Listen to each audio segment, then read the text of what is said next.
Good afternoon. I'm Kevin Brennan with the Notre Dame Alumni Association. Thanks so much for joining us for another edition of Catching Up With. Our guest today is a man of many talents and accomplishments. At Notre Dame, he was an All-American on the track team, as well as a standout in the classroom. He's an accomplished musician and highly respected ophthalmologist who has, over the years, traveled to a number of international countries, offering free eye surgeries to those who otherwise would not be able to afford it. He's also a proud member of the class of 1969, and we're very excited to have him here. Bill Hurd, thanks so much for being here. Thanks for having me. Bill, we want to get to your medical career and the great humanitarian work you've done, but we love to kind of start out on Catching Up With all the way back at the beginning. So where did you grow up? I grew up in Memphis, Tennessee, where I am now. It's my hometown. Went to Manassas High School, finished in 1965. It was an all-black segregated situation there at the time. And I had a pretty good all-around, very diverse high school career, and was able to go to Notre Dame on a full athletic scholarship at the time, and that was pretty exciting.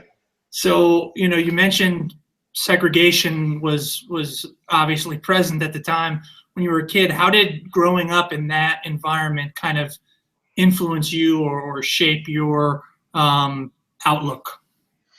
It made me very aware of the social makeup at the time in this country. Actually, when I went to Notre Dame, it was kind of a cultural shock. And the first time I had ever been exposed to a wider variety of people from diverse backgrounds. You mentioned, you were a great student in high school, also a great athlete, one of the top sprinters in the country. I'm sure you had, between academics and athletics, you had a number of options for where to attend college. What made you choose Notre Dame? Yeah, as a senior, I ran a 100-yard dash in 9.3 seconds, which was the national record at the time. It was Jesse Owens had held it many years at 9.4. And so as a result of that, I was all set to go to MIT on an academic scholarship. But I started hearing from all these schools around the country, about 50 or so, who were some were track powerhouses at the time, like Villanova, Southern Cal, UCLA. But the track coach at Notre Dame, a fellow named Mr. Alex Wilson, who was himself an Olympic Canadian quarter miler, came down to Memphis to watch me run in a race, in a meet, and I was so impressed with the fact that a big time university track coach would come down and try to recruit me. So that ended up developing to a trip to Notre Dame, and I was very impressed with the campus. I was very impressed with the school, the history, the fact that you could excel in athletics and academics at the same time appealed to me. So I chose Notre Dame. You said a few minutes ago that coming to Notre Dame was a bit of a culture shock for you. You're coming from a segregated school in Memphis, and you arrive on a campus where I think there probably weren't a ton of African-American students at the time. How did you find, that part of the experience at Notre Dame in terms of, what a big change it was for you from high school, and in what ways was Notre Dame a culture shock? The fact that there were so few blacks at the time. What I was worried about more than adjusting was whether or not I was prepared academically, and I soon found out that I was. The high school that I went to, Manassas in Memphis, actually had advanced placement, and I was actually able to take sophomore calculus when I got to Notre Dame because I had already had freshman calculus at my high school. And so then I began to feel more comfortable, and then I got a lot of support from the friends that I had begun to make at Notre Dame, and actually ended up being the athlete of the year in 1968 over some people like Austin Carr, which was, it was really a good experience for me. Yeah. You mentioned being the athlete of the year. You had an incredible track career at Notre Dame, set several records, a few of which I believe still stand. And you set an American record in the indoor 300-yard dash. What, when you look back on your athletic career, your track career at Notre Dame, competing against some of the great sprinters in the country, what did you most enjoy about that experience, your athletic endeavors at Notre Dame? Having the gift of being able to run fast. And that's something that, I mean, you can train to become faster, but you can't, you just have to be, you have to be born to be able to run fast. You can get faster, but I mean, you can train to be a long distance runner, but you can't really train to become a world-class sprinter unless you already have some speed. So I was gifted and blessed in that respect. But being able to travel all over the country and even the world as a runner, and at the same time, being able to graduate from an institution like Notre Dame, I mean, you can't get much better than that. You also, I know, had the opportunity to play a year of football at Notre Dame. How did that come about that you ended up on the football team as well? One day in practice, the track team used to practice near where the football team used to train or doing spring training. So one afternoon, I was finishing up my practice, and Coach Eric Parsegian came over and he said, "I'm Coach Eric Parsegian." I said, "I know who you are, sir."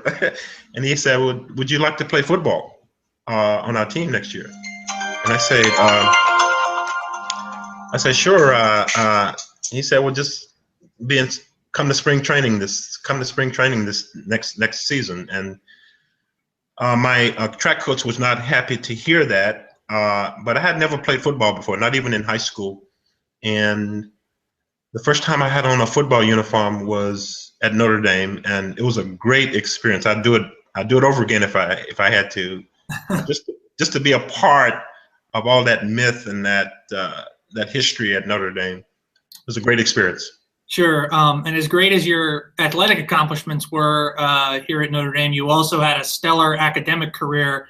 Were nominated by the university, I believe, for a Rhodes Scholarship. What did you study at Notre Dame, and what were you kind of hoping to do when you graduated? Good question. I started out in mathematics. I was kind of a math whiz in high school, and I used to want to be an actuary or a math professor, but ended up transferring to the engineering department. I finished with a degree in electrical engineering, something kind of with applied mathematics. And I ended up, after Notre Dame, I went to MIT for a graduate degree at the Sloan School of Management in 1972, I believe. So I've always been interested in engineering and mathematics, the analytical aspects, and that's another reason why I chose ophthalmology, actually, after I finished medical school, because of the physics and the optics and the gadgets in ophthalmology that attracted me to that field. So how long was it, between when you graduated from Notre Dame, you said you then got a master's degree from MIT, until you ultimately made the decision to go into medicine? Yeah. When I finished MIT, I worked as a management consultant, and I was also a assistant professor at Tennessee State University in Nashville. And a lot of my clients, when I was doing management consulting, were doctors, physicians. And through that relationship, I decided to try to enter medical school, which I did in 1976. Finished at Meharry in 1980. Obviously, you said that one of your interests in ophthalmology was, kind of your engineering background. You're enjoying to sort of tinker with things. Yes. I know you developed some devices that you have patents on. Did that kind of lead to that? And what are the devices that you developed? I have a patent, U.S. and foreign patent, on a device called an, a slit mountable intraocular biometer, and all it's fancy words meaning that it's a little device to measure different parts of the eye. On a this device can be mounted on a slit lamp, which is one of the instruments that an eye doctor uses to examine the patient's eye up close. But there have been, and this was while I was a resident, I did this, and since then there have been many, obviously, devices similar to what I designed, much more sophisticated, much more precise, but that all grew out of an interest in engineering and ophthalmology together. And I still think like an engineer, actually. As we mentioned when introducing you, you've made a number of trips internationally to a number of different countries, offering free eye surgeries to impoverished people who otherwise would not have access to that level of care. How did those mission trips, how did you get started going on those trips? Yes, during my residency in ophthalmology at University of Tennessee in Memphis, one of my staff members and mentors was a guy named Dr. Jerry Freeman, and he used to take his residents down to a little place in Mexico near Acapulco called Metepec, which means between the mountains. It's a very poor area of Mexico, and we would go there every Thanksgiving for 2 weeks and just do as much cataract surgery as we could, much treatment to the eye as we could. And out of that experience grew interest, my personal interest in me to take that a step further.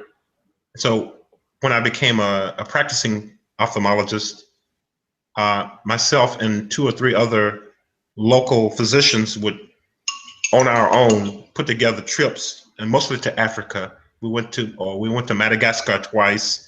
We went to Senegal, Dakar several times, and all over Africa, Brazil, China. And so we did that for a number of years, every year, 2 or 3 weeks out of the year, for about 12 years or so. You obviously you have a practice in Memphis. You have a family. You're a musician, a busy guy. What was it that made you keep going on those trips, giving out a couple weeks out of the year every year to make these trips? The need. Every trip that we went on, we wish we could stay longer. We wish we could come back. And just so much, you see so much need out there. I mean, some of the places we went had never even seen a physician, let alone an eye surgeon. So some of these places were poor, out in the jungle. Actually, in Madagascar, we had to actually set up in a abandoned school, and people would come from several kilometers. They knew we were coming, and that kind of, like I said, they'd never seen a physician before, let alone, and in the whole country of Madagascar, I think there were only 2 ophthalmologists. Wow. You, when you describe kind of the, setting up in a school, it seems like what kind of challenges did you face? I'm sure in the operating rooms you were used to working in. What were the difficulties that you faced there? Well, it makes you go back and reach back far and do things that you would, I mean, obviously in a modern cataract surgery environment, you have nice equipment, you have nurses around you, but so before we went on these trips, actually, we had to plan for these trips, and a lot of pharmacists would donate things to us. Like I took a lot of donated intraocular lens implants that I would put in the eye after I removed the cataract. We had pharmacists, we had VA hospitals donate us equipment. So we'd send all that ahead to get through customs. But so I would use, instead of a microscope, I would use what we called loupes with magnifying glasses. Sure. I had all the sutures that I need. I had instruments, my personal instruments that I took over to do the surgery. And it was very, like I said, you had to reach back and do things. And even that, the fact that experience actually helps me today. Like, for example, I was in surgery the other day doing a cataract surgery, and the machine malfunctioned. So I had to revert back to an older technique that I could take the cataract out without the machine. Right. So, you said that, that these many of these people that you treated and performed surgery on had never seen a doctor before. What kind of reactions did you see from the patients who you offered this care to that they had never experienced before? There's one experience in Madagascar that I like to repeat. This old lady had very dense cataracts in both eyes. She could barely count my fingers or see my hand movement. She couldn't. And so I just did surgery on one eye because there were a lot of patients in this situation. But so I did the surgery on her, and overnight, the next morning, they're still there. Like a lot of them would sleep outside.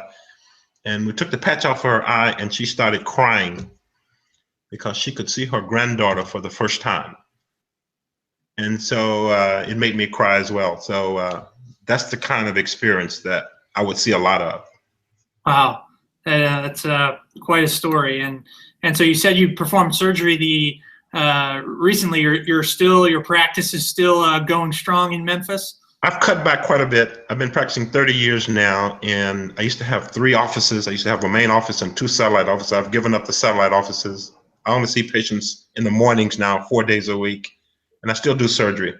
And the reason I still do surgery is because I still enjoy it, number one, and number two, I think I still, my hands are still, I can still perform. I still have the dexterity that I can still successfully perform surgery. Now, once that goes, obviously I would give it up, but I still enjoy it so much. Sure. One of your other great talents is music. I know at the Notre Dame Jazz Festival in 1967, I believe you were named the outstanding saxophone soloist, and I think you're still active in music today. What has your music career been like as you've been practicing medicine? It's even getting better as I've slowed down my music, my ophthalmology practice. I'm playing more. For example, today I'm off on Thursday, and I've already put in about 3 hours practicing my horn. And the beauty of that practicing your instrument is when your fellow musicians tell you that you're getting better, that's a good sign. If you ever read the biography of John Coltrane, he used to fall asleep with his horn on his chest. So I figured if somebody like John Coltrane can practice, I need to practice too. So, sure.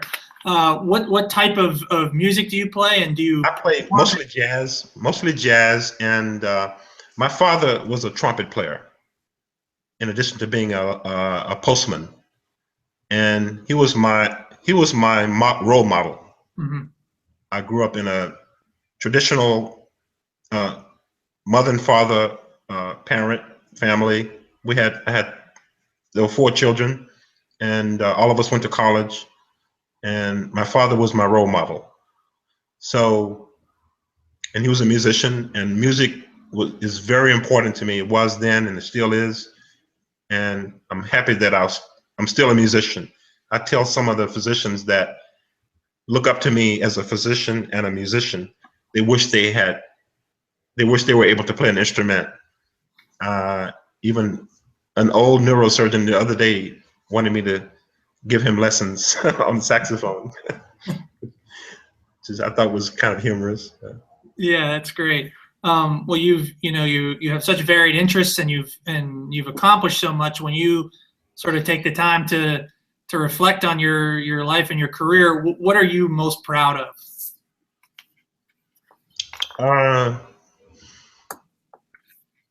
It's hard to say. I'm proud of the fact that I'm able to do several things at once. The award that I'm probably most proud of is the NCAA gives out Silver Anniversary Award every year to 5 or 6 individuals, and I got the award in 1994, which was 25 years after I finished Notre Dame. And some of the people that got the award with me were Jim Ryan from Kansas, Kareem Abdul-Jabbar from UCLA, Calvin Hill from Yale, Lee Evans from San Jose State. We all finished college in 1969. Yeah. And we all are doing something, in terms of contributing to society. And that's why we got the award. And when the lady called me to tell me that I had gotten the award, and she started rambling off these names, I said, "You sure you got the right person?" And she said, "Yeah, actually, you were one of the easier ones to choose." So I'm very proud of the fact that I can be mentioned in the same sentence as Lou Alcindor or Kareem Abdul-Jabbar and Lee Evans and Jim Ryan, Calvin Hill. So absolutely, well deserved, and congratulations on what a great career it's been, and thanks for all you've done to help those in need around the world and be such a great representative of the University of Notre Dame. I appreciate it. Thank you very much. And thanks for joining us today. We appreciated it. It's been a pleasure.